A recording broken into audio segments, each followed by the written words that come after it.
Jujutsu Kaisen is a series that is very self-aware in its humor. Considering the author himself, Gege Akutami, he pretty much is a 90s baby, growing up with the same TV shows, movies, and anime that all 90s kids grew up watching and experiencing. So you can definitely make a safe bet that a lot of the series that Akutami was watching growing up will be referenced in Jujutsu Kaisen in one way or another. So today your tribal chief will give his top 10 pop culture references from Jujutsu Kaisen.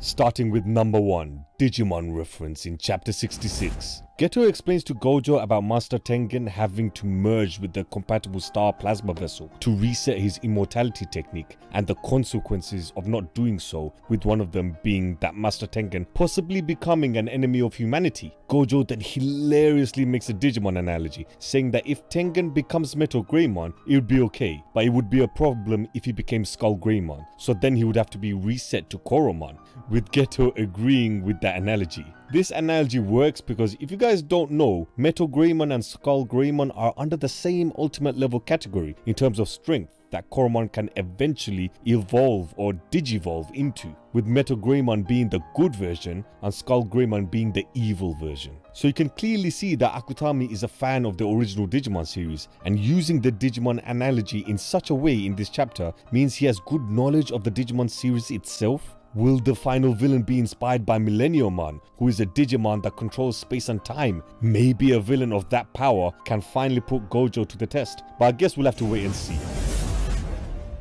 Coming in at number 2 and following up from Digimon, there have been references to other animes as well, but more specifically Shonen anime. In episode 6, when Gojo was going over cursed techniques, Yuji then flops on the floor being all depressed, saying that he wanted to pull off a Spirit Gun, Bankai, Rasengan or a Dodon Ray, which are all references to Yu Yu Hakusho, Bleach, Naruto and Dragon Ball. I love how he referenced Dodon Ray instead of Kamehameha, which is the go-to move for anyone to reference Dragon Ball. All of these series came out in the 90s and some in the early 2000s, showing us the respect Akutami has for these classic shonen titles and where he gets his inspiration from. I mean, look at Gojo and Kakashi. You're telling me there's no inspiration there? Carrying on from episode 6, Yuji is told to train by watching movies. One of those movies includes a character that has a striking resemblance to Tom Cruise, cutting a wire Mission Impossible style. At the beginning of the video, I did mention movies would also be referenced in Jujutsu Kaisen, which also includes famous Hollywood A-list actors, such as Jennifer Lawrence, who is referenced constantly throughout the series and is clearly Yuji's dream girl, as he even has a poster of a blonde woman in his wall who looks amazingly similar to Jennifer Lawrence. When Yuji is being interviewed by Principal Yaga, the first thing he says is, "My name is Itadori Yuji and I'm into girls like Jennifer Lawrence." Imagine saying that in an interview. The interviewer would have thought you were on Impractical Jokers or something. Oh, and speaking of jokers, one of the funniest characters in the series, Todo, always asks one question to anyone he meets for the first time, and that is, what type of woman do you like? He asks this question to Itadori, and guess what Itadori says? His ideal type of woman is women who are like Jennifer Lawrence. I hope one day Jennifer Lawrence actually does a reaction to Jujutsu Kaisen just for these references alone. It'd be jokes to see. Number 5 on the list is Merko Crocop.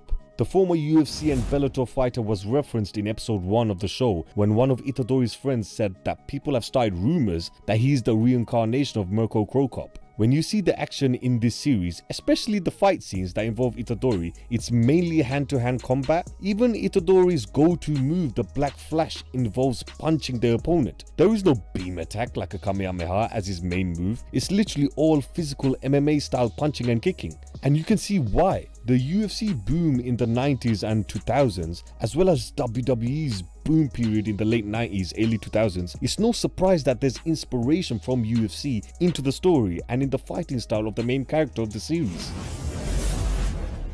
For fact number 6, we have a Haikyuu reference in episode 9. Toru Oikawa, one of the characters from Haikyuu, can be seen in a cardboard cutout from the top of the cinema or movie theater staircase. It is hard to catch, but there's no doubt it's him. Let me know in the comments below how many of you clocked on the cardboard cutout of him when watching the episode. I'll be impressed if you guys did clock on, if I'm honest. Fact number 7 comes from episode 7.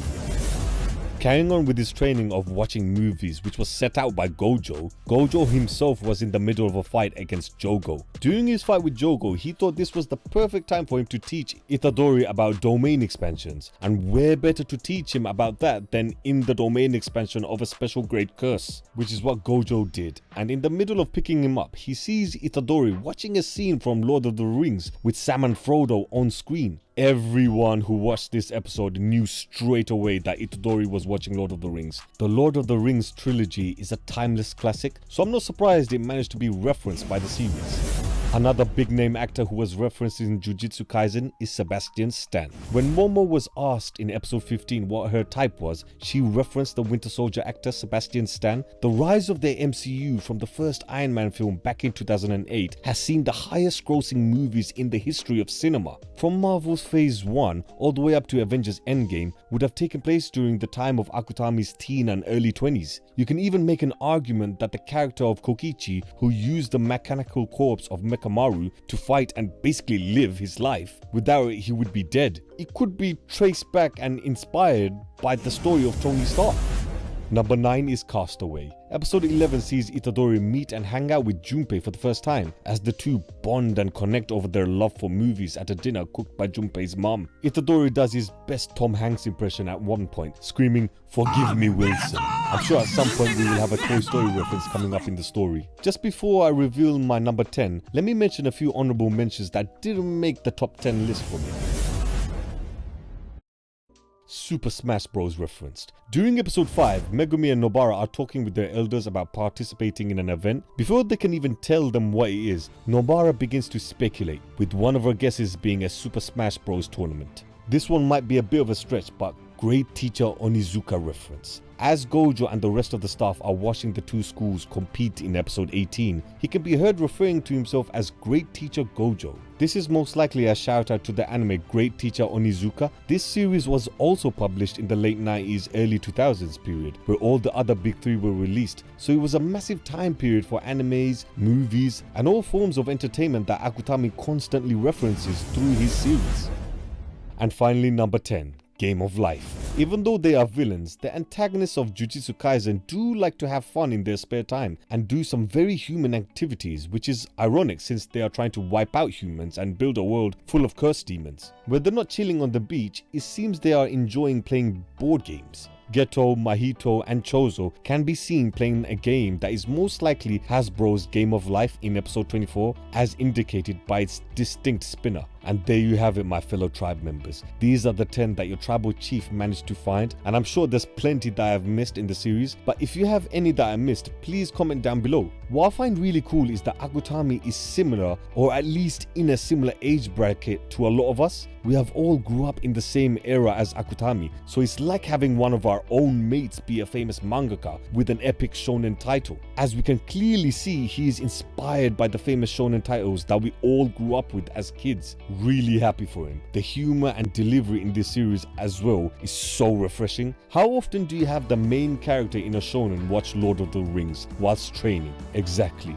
never. Anyway, comment below your thoughts on the video and don't forget to subscribe to the Shaman Tribe.